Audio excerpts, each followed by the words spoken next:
dit que le Bénin traite le Bénin comme un pays ennemi et dit non, le Bénin abrite des terroristes. D'abord, dans un premier temps, on dit le Bénin abrite des bases militaires. D'abord, dans notre pays est libre de contracter ses accords militaires avec qui il veut. Parce que le Bénin aussi, tout comme le Niger, est un pays souverain. Aujourd'hui, la souveraineté est galvaudée et est devenue un thème de propagande pour une certaine classe politique dans notre continent. Mais le Bénin aussi est libre de choisir avec qui il travaille, avec les États-Unis, la Chine, la Russie, la France, pourquoi pas. Même si certains trouvent que la France doit être diabolisée, nous, on a toujours entretenu des rapports d'égalité avec ces nations. Et donc, nous allons continuer à travailler avec toutes les nations du monde. Vous savez, c'est cette manière d'endormir le peuple au niveau de l'AIS. C'est ça que nous, on combat.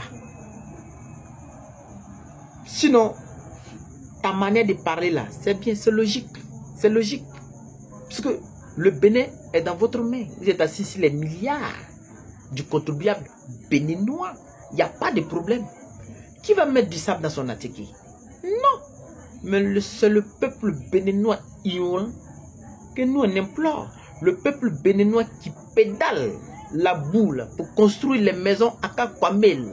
C'est eux que nous on implore. Sinon, c'est pas vous. Vous êtes c'est vous les. En tout cas, le pays est dans vos mains. On peut dire comme ça, le pays, c'est vous. Mais le bas peuple, est-ce que tu es sûr de toi que ce que tu dis là? Le Bénin peut faire des rapports d'égal à égal avec la France, le maître, le colon. Ce que tu dis là, tu es en adéquation avec tes propos? Tu es sûr de toi?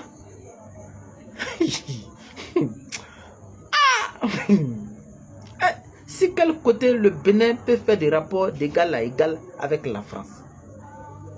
Si quel côté? Allez là, si le Bénin attaque là, il faut la France. Le Bénin en l'air n'a pas qu'à pour aller s'acheter des armes ailleurs pour s'armer militairement. Mais Emmanuel Macron n'a-t-il pas dit devant votre président que le Bénin n'est pas un pays structuré à avoir son propre armerie?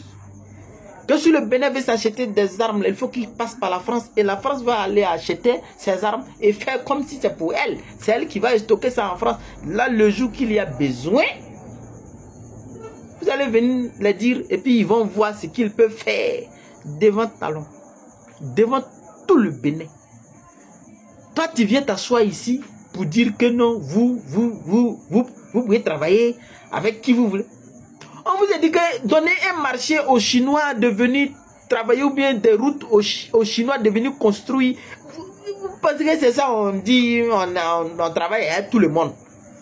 Vous croyez que c'est comme ça on dit on travaille avec tout le monde? Il y a défilé, vous invitez l'armée américaine, vous invitez l'armée turque, l'armée des tanks pour venir faire des défilés. C'est ça que vous sortez pour berner le peuple que nous, on est souverain, on travaille avec tout le monde.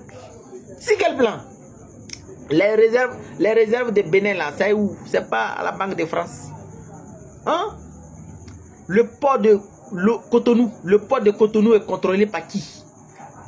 C'est pas l'armée française qui a fait accoster son plus grand bateau de guerre au niveau du port de Cotonou pour contrôler? Hein? C'est pas la peine. Quand on dit que non, Jésus, c'est pas la peine. Vous-même, vous dites que quelque chose que vous voyez en pleine journée. Vous voulez fermer, vous voulez bander les yeux du peuple. Il y a quoi? C'est pas le général Fabien Mandon qui était au Bénin tout récemment? Hein? Avec le général, les trois généraux. C'était quoi? C'était quoi? Mais il y a quoi? Vous faites de telle sorte toujours pour faire croire au peuple ce qui n'est pas. Heureusement que nous, nos dirigeants, ce sont des gentes. Ils sont venus nous éclairer. Nous, même après le départ de ceux-là, est-ce qu'il y a politiciens qui peuvent venir en tout cas berner le peuple de l'AIS? Ni au Mali, ni au Niger. Burkina même n'en parlons pas.